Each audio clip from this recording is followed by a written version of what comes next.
आप देख रहे हैं पुलिस न्यूज़ पॉइंट, सच की आवाज़ आप तक। ब्रह्मांड फेस 1 आझाद नगर ब्रह्मांड शिवसेना शाखेजवळ रस्त्यावर जाहिरातीची बोर्ड लागलेली आहे। त्या बोर्डात रात्रीचे वेळेस जवळजवळ 8:30च्या दरम्यान विजेची शाख लागून मूक प्राणी कुत्र्यांनी आपला जीव गमावला। रस्त्यावर खांबा टाकून लाईट लावून जाहिराती दाखवण्यात येते।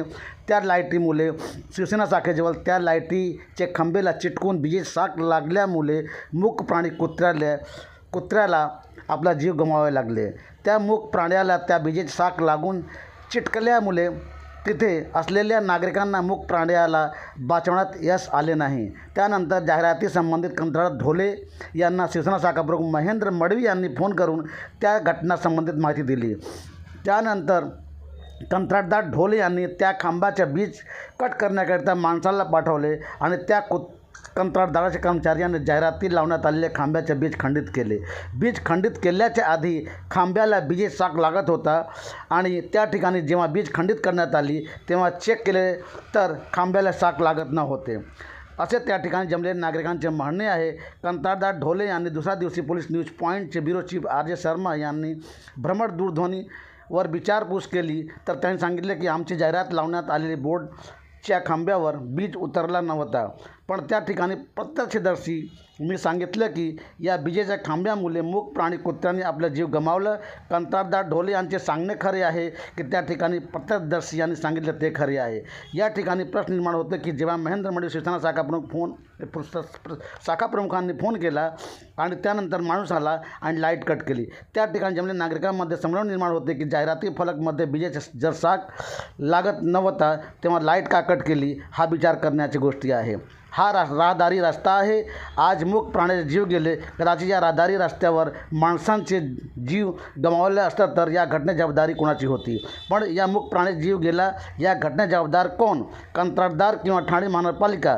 या विषयावर ठाणे महानगरपालिका ठाण्याचे आयुक्त सौरभ राव यांनी संज्ञान घेतील का? चला पुढे बघूया भारतीय जनता पार्टीचे युवा नेते चेतन एकनाथ मडवी व त्या ठिकाणी उपस्थित नागरिकांचे म्हणणे काय आहे। काल रात्री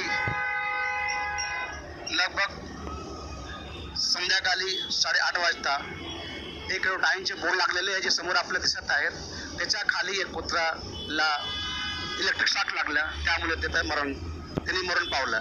त्याच्यात प्रत्यक्षी आमचे जितेंद्र मडवी साहेब आहेत, त्यांनी स्वतः बघितलेले, ते व्हिडिओवर काढलेले आहे, बघू पाहून ते काय बोलतात ते। महेंद्र मडवी साहेब, जितेंद्र मडवी साहेब, आज काल रात्री कुत्रा त्याबद्दल आपण काय सांगायचं? काल रात्री उशिरा 8:30 वाजता ते जे ॲडव्हर्टायझिंग कंपनीचे जे बोर्ड लागलेले त्यांचा एक गलथाळ कारभार, त्यांचे जे लाईटीचे कनेक्शन आहेत ते व्यवस्थितरित्या त्यांनी हे केलेलं नाही आहे, त्यांना सुरक्षित केलेलं नाही आहे। त्याच्यामुळे काल एक कुत्रा निष्पाप त्याचा बळी गेलेला आहे। या कुत्र्याचा नशीब दुर्दैव की त्या कुत्र्याचा बळी गेला, नाहीतर त्या एखाद्या व्यक्तीचा जीव गेला असता। तो इथे हार वगैरे बनवत असतो, तो एक व्यक्ती असतो इथे, तो हार बनवत असतो, त्याचा सुद्धा जीव गेला असता। तर मी तर महानगरपालिकेच्या साहेबांना सांगेन की त्यांच्यावर कायदेशीर कारवाई करून त्यांनी हे जे वायरिंग ज्या आहेत इलेक्ट्रिकच्या सप्लाय करतात त्यांना व्यवस्थितपणे त्यांचं निर्वाहन करावं, जेणेकरून अशी घटना होऊ नये।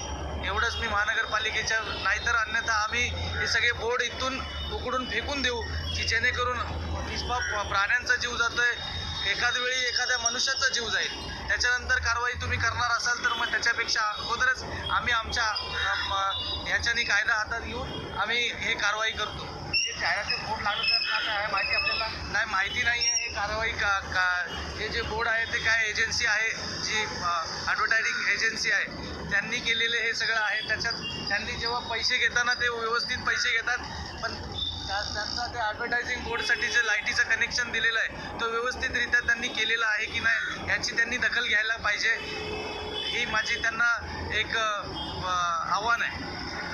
सर, आपलं नाव काय आहे? आपण काय करता, धंदा काय करता? माझं नाव संदीप पादड आहे। माझा अगरबत्तीचा धंदा आहे इथे। रात्री 8:30 वाजता एक दुर्घटना घटना घडली की आम्ही ते गाड्या वगैरे लावतो, नशीब आम्ही तिकडे गेलो नाही त्या गाडी काढायला, नाही तर आमचा काल जीव गेला असता। आमच्या न जीव जाता त्या बिचाऱ्या मुक्या प्राण्याचा जीव गेला। याची कारवाई करावी सरकारने, बस हीच विनंती आमची।